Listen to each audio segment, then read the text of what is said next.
आजकल बच्चे हो या बड़े बुजुर्ग सभी की आंखों पर आपको चश्मा लगा हुआ नजर आ जाएगा। मोबाइल, लैपटॉप, कंप्यूटर और तमाम तरह के प्रदूषण की वजह से आंखों की रोशनी लगातार कमजोर हो रही है। ऐसे में क्या आपको पता है कि सर्दी के मौसम में सिर्फ एक छोटा सा काम करके आप अपने सालों पुराना चश्मा भी आंखों से उतार सकते हैं? अगर नहीं तो आपको बता दें कि सर्दियों में अगर आप ओस वाली घास पर रोज सुबह 1 से 2 घंटे चलते हैं तो यह आपकी रोशनी को मजबूत करने के साथ ही आपके आंखों से चश्मे को भी उतार देगा। देखिए, इस तरह की जो बातें लिखी हुई हैं इसका कोई साइंटिफिक एविडेंस तो नहीं है, लेकिन हाँ, अगर आप नंगे पैर ओस वाली घास पर चलते हैं तो थोड़ा सा एक प्लीजेंट फीलिंग होती है, नर्वाइन स्टिमुलेशन होता है, नर्व्स स्टिमुलेट होती हैं तो एक बेटर फीलिंग होती है।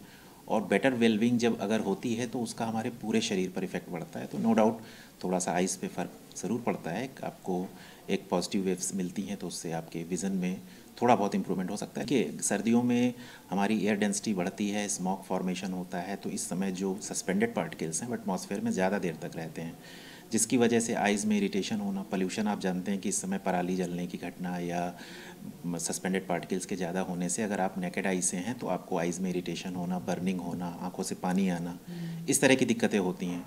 तो सबसे पहली तो सलाह ये है कि आप ग्लासेस पहनिए, जहाँ तक हो सके पोल्यूशन से बचिए, गुनगुने पानी से आपको आँख साफ़ करनी, बहुत ठंडा पानी से नहीं यूज़ करना चाहिए।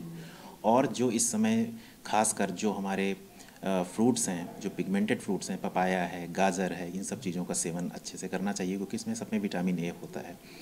और जो है चूँकि सर्दियों का मौसम थोड़ा हेल्दी सीज़न होता है तो जितने भी विटामिन ए वाले चाहे फैट के कंटेंट वाले भी हों तो वही समय लिए जा सकते हैं। जैसे कि आप मक्खन ले सकते हैं, इसमें अच्छा विटामिन ए है, घी है, एग है, तो इन सभी चीज़ों में विटामिन ए है, तो इसको लेना चाहिए। सर, हम ये भी जानना चाहेंगे आपके पास इन दिनों ओपीडी में किस तरह की समस्या लेकर मरीज आ रहे हैं आंखों की? देखिए, ओपीडी में जो रेशियो सर्दियों में ज़्यादा रहता है, आइज़ इरिटेशन, एलर्जी के थोड़े पेशेंट बढ़ जाते हैं और इसके अलावा ग्लूकोमा के भी पेशेंट रहते हैं ऑन एंड ऑफ। कॉर्नियल जो फॉरेन बॉडी सेंसेशन है, जो ग्रिटनेस है, मोरेवर जो पेशेंट ज़्यादातर ब्लोअर के सामने रहते हैं या कोल्ड एक्सपोजर से ज़्यादा उनको जाना पड़ता है, तो ऐसे केसेस में आइज़ में इरिटेशन होना और फॉरेन बॉडी सेंसेशन जो कि ड्राई आई के जैसे मिमिक करते हैं, उस तरह के पेशेंट की फ्रीक्वेंसी इस मौसम में बढ़ जाती है। सर, यानी कह सकते हैं कि ब्लोअर, हीटर, अंगीठी भी आंखों को जी नुकसान बिल्कुल पहुंचाता बिल्कुल है? बिल्कुल अंडरस्टूड है। आप कोई भी ऐसा टेम्परेचर, चाहे वो बहुत गर्म हो चाहे बहुत ठंडा, अगर डायरेक्ट एयर जो है वो ठंडी और गर्म आई के कांटेक्ट में आएगी तो आइज़ में इरिटेशन होगा। और अंगीठी में तो चूंकि धुआं भी होता है तो अपने आप में एक इरिटेटिंग फैक्टर है। लखनऊ से अंजलि सिंह राजपूत की रिपोर्ट, लोकल 18।